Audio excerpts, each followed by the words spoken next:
Hello guys everyone, कैसे हैं आप लोग। आप देख रहे हैं my YouTube channel the Mughal heaven में आप लोगों का स्वागत है। हिबिस्कस के मेरे पास दो प्लांट हैं और दोनों रेड रंग के हैं ये, और दोनों की अलग अलग फ्लावरिंग है। ये जो प्लांट है ये सिंगल पैटर्न में है और ये इधर वाला जो प्लांट है ये डबल पैटर्न में है, यानी इसका फूल जो है वो भरा हुआ आता है। तो दोनों ये अलग अलग वैरायटी के हमारे पास हैं, लेकिन हैं ये दोनों देसी और इसके हम बहुत अच्छी तरीके से केयर करते हैं। लेकिन इस बार क्या हुआ कि सर्दियों में जब ज़्यादा सर्दी पड़ रही थी, जनवरी फरवरी के टाइम पे, जनवरी की बात थी शायद, और उस पीरियड में मैंने इसको प्रून कर दिया था। काफ़ी बड़े ये 6-6, 7-7 फीट के प्लांट हो गए थे, तो इस वजह से मैंने इनको प्रून कर दिया था। और प्रून करने के बाद में मैंने इनको ऐसी जगह रख दिया जहाँ धूप बिल्कुल नहीं आ रही थी। तो वहाँ धूप नहीं आने की वजह से ये बिल्कुल लेगी हो गए। इसकी सारी ब्रांचें ये पतली पतली हो गई और ये देखिए आप, सारी इनकी ब्रांचें बिल्कुल लेगी पतली हो गई और इसके अंदर कोई वर्ष नहीं है और कोई कलियां नहीं है। तो अगर हिबिस्कस का प्लांट आप छांव के अंदर रख देंगे, इनको धूप नहीं लगेगी, तो इसमें फ्लावरिंग बंद हो जाएगी और फ्लावरिंग नहीं आएगी। और सारी ब्रांचें दोनों प्लांटों की ऐसी लेगी हो गई हैं। ब्रांचें तो खूब बड़ी हैं इसकी, लेकिन ये इसमें कोई न वर्ष आया है और ना ही फ्लावरिंग आई है। तो साथियों, आज इसके ऊपर हम काम करेंगे कि इसमें हमने फर्टिलाइज़र भी देना है और थोड़ी सी जो इनकी ब्रांचें लेगी हो गई हैं इनको काट देंगे कि ताकि दोबारा हमारा फुटाव ले। और जब दोबारा फुटाव हमारा प्लांट लेगा तो इसके अंदर ब्रांचें भी मोटी निकलेगी और फ्लावरिंग भी होगी, वो भी बहुत अच्छी क्वालिटी की होगी। तो इस वजह से आज इसके अंदर हम फर्टिलाइज़र देंगे। तो क्या साथियों फर्टिलाइज़र देना है वो हम आपसे बात करेंगे कि इसके अंदर हिबिस्कस के अंदर क्या फर्टिलाइज़र दें जिसकी वजह से फ्लावरिंग इसके अंदर ज़्यादा हो और प्लांट भी बहुत अच्छी ग्रोथ करे। तो काफ़ी टाइम निकल गया, गर्मी आए हुए लगभग 2 महीने बीत गए हैं और 2 महीने में खूब इस टाइम पे ये प्लांट जो हैं फ्लावरिंग कर रहे हैं और हमने इनके ऊपर बिल्कुल ध्यान नहीं दिया। मैं और प्लांटों के उसमें बिजी रहा ज़्यादा और इस वजह से इन प्लांटों को ध्यान नहीं दिया मैंने। जब मैंने इनके ऊपर ध्यान दिया तो ये काफ़ी हमको लेगी दिखाई दी और इसके अंदर कोई वर्ड्स वगैरह नहीं दिखाई दिए। तो मैंने कहा यहाँ अगर ये रखे रहेंगे तो इस साल इसमें फ्लावरिंग भी नहीं आएगी, लिहाजा इनको उठाकर धूप में रखो। और फिर मैंने इनको लाके यहाँ रखा है। अब इसके अंदर हम पानी वगैरह देंगे और पानी देने के बाद में हम इसके अंदर जो फर्टिलाइज़र देंगे वो क्या देंगे वो आपके साथ शेयर करेंगे।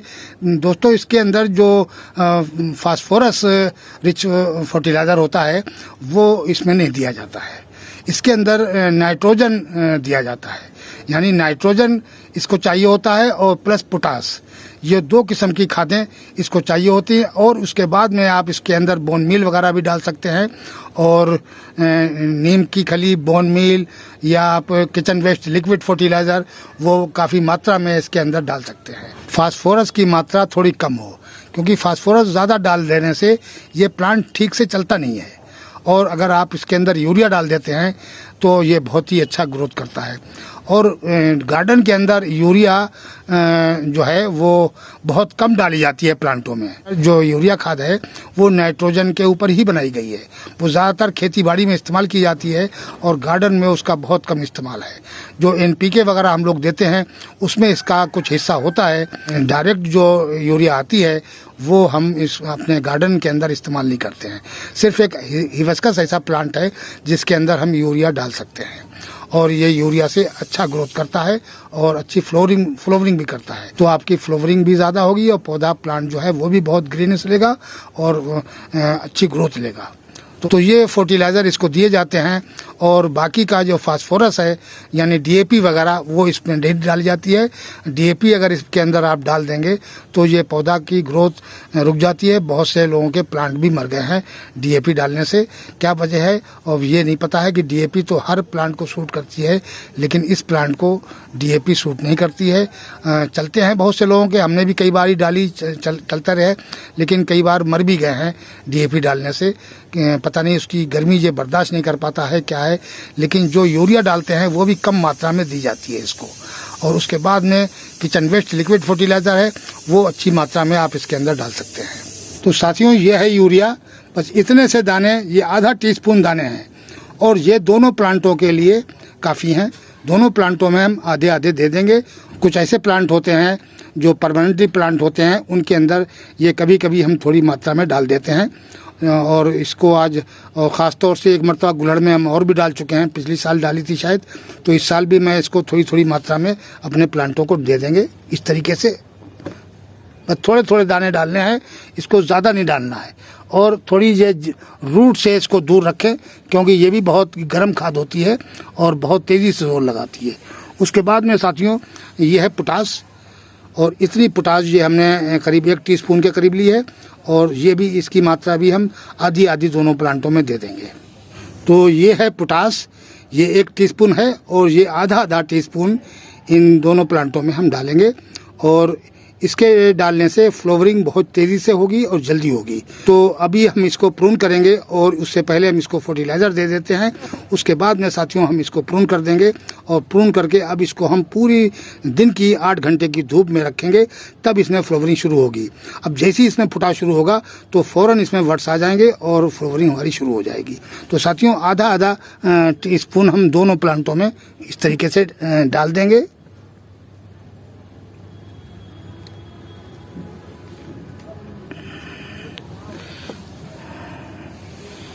ये थोड़ा बड़ा पोट है, इसके अंदर थोड़ी ज़्यादा दे देते हैं।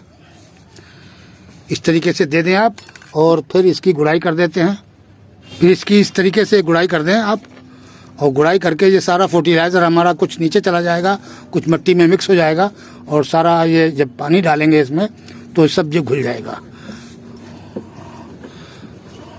अब इसको छाँव में बिल्कुल नहीं रखना है, पूरी 8 घंटे की धूप में रखनी है, क्योंकि ये काफ़ी दिन से 3 महीने से लगभग ये छाँव में शेड में रखे हुए थे, और उसकी वजह से इनकी जो ग्रोथ है वो हुई तो अच्छी ग्रोथ है, लेकिन लेगी हो गई इसकी ब्रांचें, और इसमें फ्लावरिंग नहीं आई। और ये फ्लावरिंग का पौधा अगर छाँव में रख देंगे तो फिर फ्लावरिंग नहीं आती उसमें। तो ये हमने इसकी गुड़ाई कर दी है। अब साथियों ये जो देख रहे हैं आप, ये किचन वेस्ट लिक्विड फर्टिलाइज़र है, और यही फर्टिलाइज़र हम इसके अंदर डाल देंगे, ऐड कर देंगे। ये देखिए,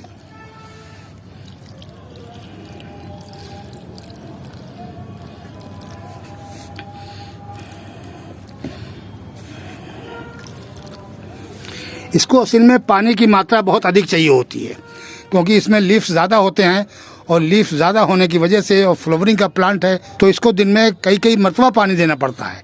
2 मरतबा भी दे सकते हैं आप इसमें दिन में पानी। जब गर्मी ज़्यादा तेज़ पड़ेगी तो इसको पानी दिन में 2 मरतबा देना पड़ता है, क्योंकि इसके अंदर लीव्स बहुत ज़्यादा होते हैं, और लीफ इसके काफ़ी बड़े साइज़ के होते हैं। ये पानी को ऑब्जॉर्ब बहुत ज़्यादा करते हैं, तो इस वजह से इस प्लांट के अंदर पानी की मात्रा अधिक दी जाती है, नहीं तो ये इस तरीके से मुरझा जाते हैं। देखिए, हल्की सी भी गर्मी पड़ती है और पानी की अगर इसमें कमी हुई तो ये इस तरीके से प्लांट इसके ये देखिए सब मुरझाए पड़े हुए हैं। अभी हमने इसके अंदर पानी दिया है, अभी ये 10 मिनट के अंदर जो है भी लेगी ब्रांचें हैं उनको हम निकाल देंगे। इस तरीके से सारी ऊपर से निकाल देंगे, थोड़ी थोड़ी छोड़ के बस। अब जो दोबारा जो फुटाव लेगा हमारा प्लांट, वो उसके अंदर फिर जो ये बात नहीं होगी, लेगी ब्रांचें नहीं होंगी और मोटी ब्रांचें निकलेंगी, और उसकी वजह से हमारी फ्लावरिंग शुरू हो जाएगी। ये बात है, इसलिए मैंने इसका इस टाइम पे प्रून करना ज़रूरी है, क्योंकि ये ब्रांचें जो हैं ये मोटी नहीं होंगी, इसलिए मुझे दूसरी ब्रांचें ही चाहिए इसके लिए, और उसी से ये फ्लावरिंग करेगा।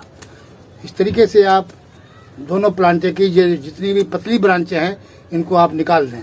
अगर इनमें फ्लावरिंग आ भी जाएगी तो ये ब्रांचें इस तरीके से झुकी रहेंगी नीचे को, तो वो अच्छा नहीं लगेगा प्लांट, इसलिए इनको निकालना बहुत ज़रूरी है।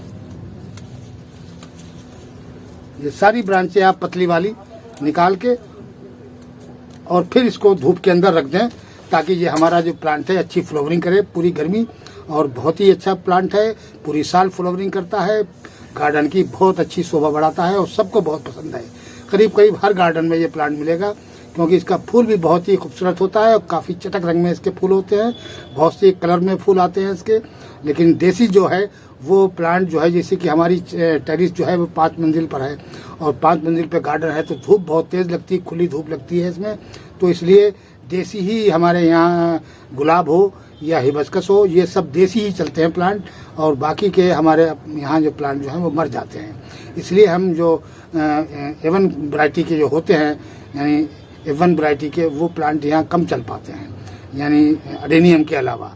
अडेनियम तो कैसा भी हो, उसको तो धूप चाहिए, लेकिन ये जो प्लांट है ये हाइब्रिड के, वो ऊपर टेरिस पर ज़्यादा धूप में मर जाते हैं अक्सर, क्योंकि ये छत जो है गर्म होती है, उससे ये पोट गर्म हो जाते हैं, और पोट जब गर्म होते हैं तो इसकी सॉइल गर्म होकर सारी जड़ों को जला देती है और प्लांट मर जाता है।